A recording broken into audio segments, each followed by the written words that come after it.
This is Kiki Rowe, and you know I got soul.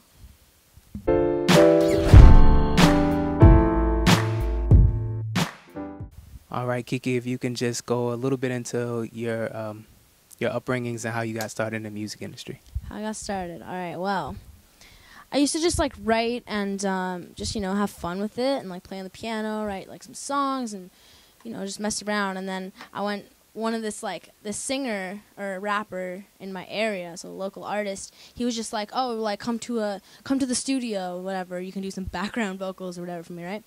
So I was like, okay, yeah, why not? And I went there, and then, you know, I went in the studio, and I sang, and I was like, holy, like, this is sick. Like, it sounds really cool in an actual studio, you know, when you get your vocals done and stuff. And then I got the engineer's number, started recording my own songs with that engineer in Toronto. And then with my own songs, I came up with, like, a little catalog of music, and that's where I met my manager, Brian, in Atlanta at a conference called AAMC, All Access Music Conference.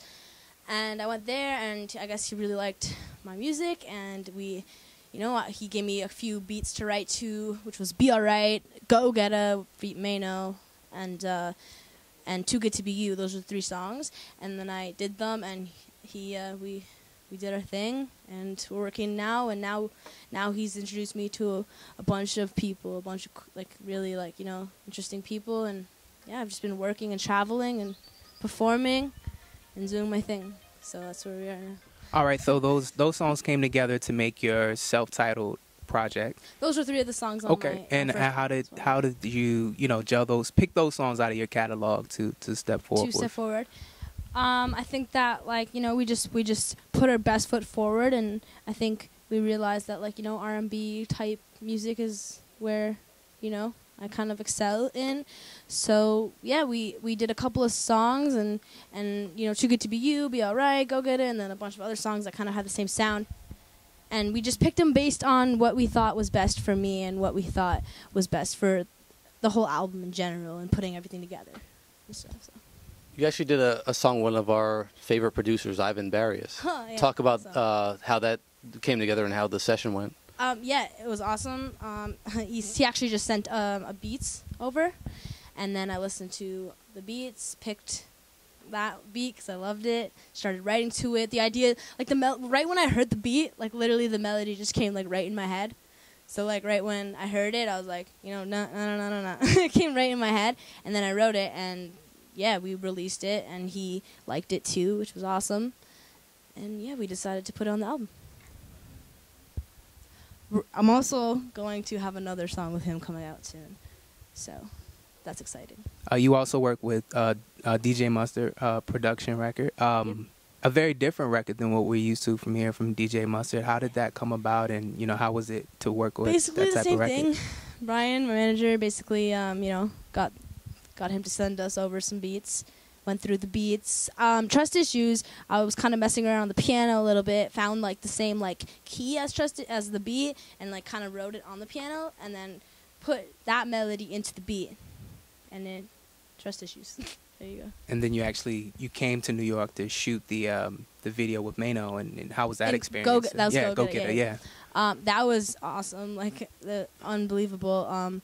You know, just seeing Mano work in the studio and seeing how he works, like he literally wrote the verse in like 5 seconds. Like he was in the studio, like wrote down the verse, and then went into the studio, recorded it, and it came out awesome. And he's a really, really, really humble, funny guy. Like I actually love Mano sick. And then T.I. T.I. just randomly popped up in the studio with us, and I was like, oh, okay, cool. T.I.'s in my video now, so. Yeah, that was awesome. Sweet. So, you also have a brand new single that you just released, Look Who's Alone. Look Who's Alone. Yeah. So, can you talk about, you know, elements that you introduced with that, and you know, how you feel about it? How I feel about it? I think Look Who's Alone is actually like important because, you know, like I was in a relationship, and he was kind of like selfish and like always like, you know, like so basically the song is just like, look who's alone now. It's not me, you know.